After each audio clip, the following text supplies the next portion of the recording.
ज्ञान यज्ञ, 5 यज्ञ होती है। एक यज्ञ है धर्म की, जैसे यहाँ ये सदा व्रत चल रहा है परमेश्वर का, ये भंडारा चल रहा है, इसमें किसी के 10 रुपये, किसी के 100 रुपये, किसी के 1000, किसी के 20,000, किसी के 50,000, और इसमें ये अखंड भंडारा चल रहा है, ये धर्म यज्ञ। और साथ में ये आवन यज्ञ, क्योंकि जोत जला भगवान की, देसी घी की, मोटी बात की। 3 दिन में लगभग इसमें 100 किलो, 4 दिन में लगभग इसमें 2 किलो घी प्रयोग हो जाएगा। और फिर यहाँ प्रणाम यज्ञ, जैसे दंडवत प्रणाम करें अपने परमेश्वर के लिए, अपने अहंकार रूपी राक्षस को तोड़ने के लिए। और एक यज्ञ धर्म की, जैसे भंडारा चल रहा है, प्रसाद वितरित होता है, धर्म यज्ञ।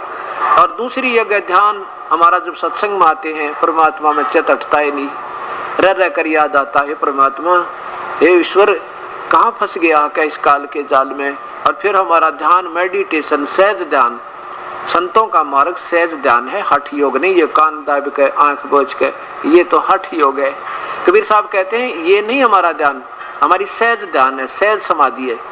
कैसे कि संतो मुझे सो सतगुर मन, सो सतगुर संत कहावे है। इन नैना कहते हैं, इन नैनन दर्श करावे, यानी उस परमात्मा के नैनन अलख लखावे, जो कहते आँख खुलियों और परमात्मा के दर्शन हो जा, मुझे ऐसा संत आवे।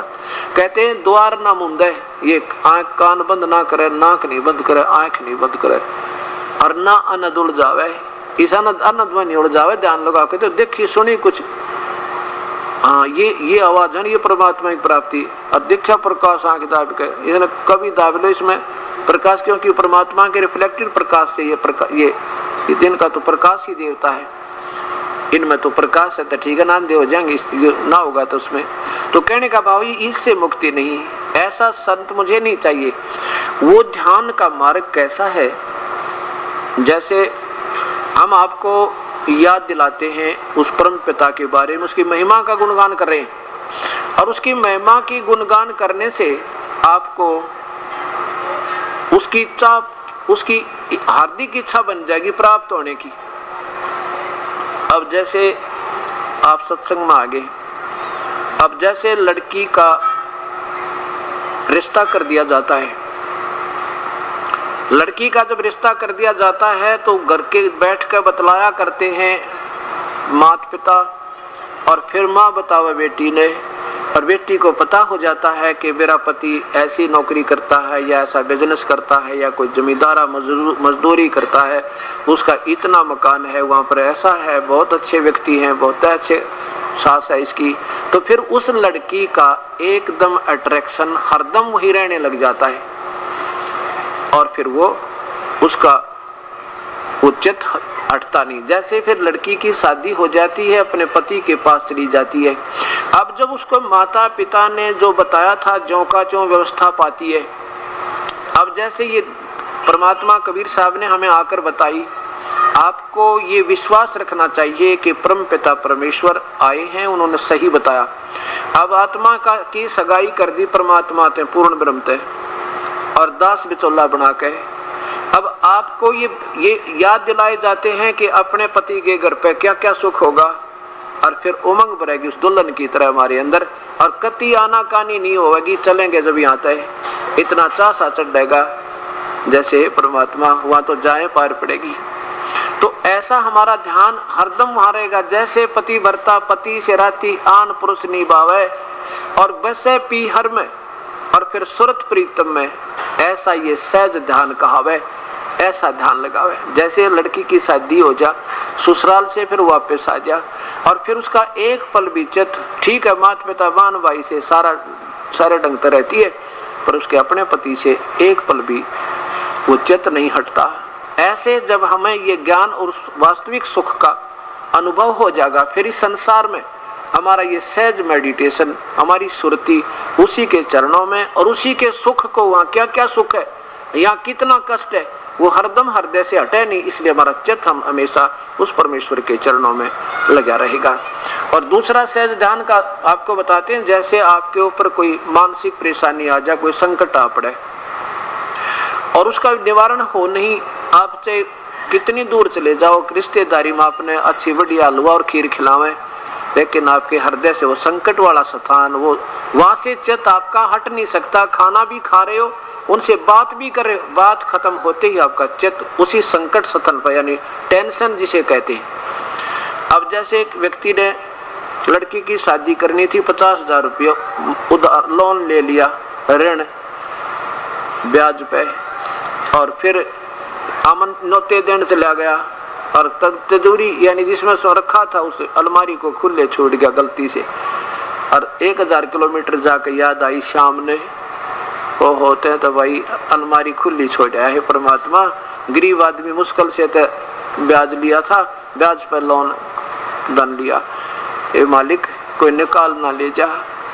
अब वो बात भी करे उनसे, न्योता भी देवे है, रोटी भी खा रहा है, उसके लिए खूब उसको खातिरदारी भी हो रही है, पर उसका एक पल भी मन उस तिजोरी तो नहीं हटता।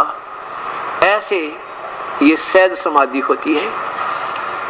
सुमरन की सुध यों करो जैसे दाम कंगाले, कह कबीर विसरे नहीं फिर पल पल लेवे संभाल। सुमरन की सुध यों करो जो सुर भी सुत माही, कह कबीर चारा चरत वो बिसरत कबहू नाही। ये सहज ध्यान है। कैसे? जैसे चारा चर रही है, जैसे चारा चर रही है गऊ, और ध्यान उसका अपने बच्चे पे होता है। चारा भी चर रही है और कोई कुत्ता या कोई हिंसक पशु आ जाता है, फूफा भी कर जाती है, एक दृष्टि इधर भी रहती है, चारा भी चल रही है। ऐसे सुमरन के अंदर भी हमारा सहज मेडिटेशन, सहज ध्यान सुमरन के ऊपर रहता है। और फिर उस सुमरन से हमें लाभ क्या होगा? यानी जैसे हमने आम बो दिया, आम की सेवा में भी ध्यान है और उसके प्रतिफल का भी हमें ये सहज ध्यान है कि इसलिए तो इसको कर रहे हैं। ऐसे जैसे हाड़ी बीज धुन और पंथी से बतरावे, उसमें खंड पड़े नहीं ऐसे, ये ऐसे ध्यान लगावे।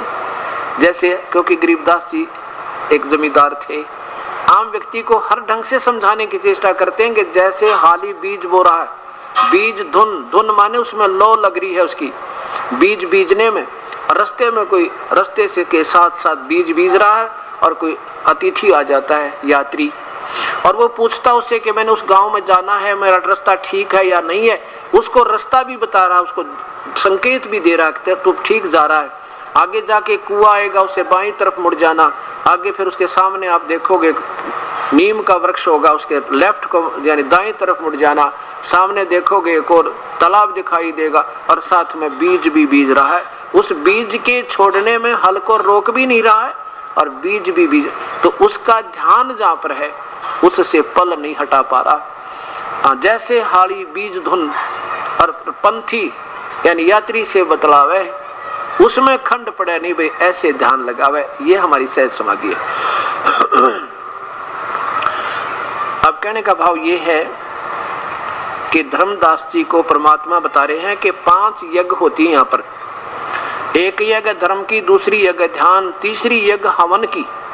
जैसे यहाँ पर हवन चाहे तो लकड़ियों में घी डाल के उसमें हवन कर लो, क्योंकि लकड़ी ढेर सारी जलाने में उसमें कार्बन डाइऑक्साइड ज्यादा बनेगी, क्योंकि लकड़ी जलने से तो धुआं प्रदूषण होता है ज्यादा। बेशक वो चंदन की भी क्यों ना है, उनकी महक से कोई लाभ नहीं, वो तो महक चंदन वैसे भी दे रहा है, अगर ना फूकेंगे तो भी महक आती है। लेकिन हमारा जो लाभ होगा, हमें घी के प्रज्वलित होने से जो वातावरण और इस यज्ञ से हमारा जो बेनिफिट कहाँ जाएगा, इसका बहुत लंबा प्रोसीजर है, इसका बहुत साइंटिफिक इफेक्ट है। हम यहाँ पर हवन करते हैं, इस हवन का प्रतिफल देव लोगों को ऊपर जाता है और उसके बेनिफिट में हमें कुछ आंशिक उससे यहाँ का बेनिफिट, यानी जैसे वर्षा कर देना या कोई और राहत मिलना, साथ में प्रदूषण, जैसे हम श्वास को से शुद्ध हवा लेते हैं और बुरी करके बाहर छोड़ देते हैं, इसका भी हमने ये इसका बेनिफिट यानी इससे इसका कर्ज उतरता है।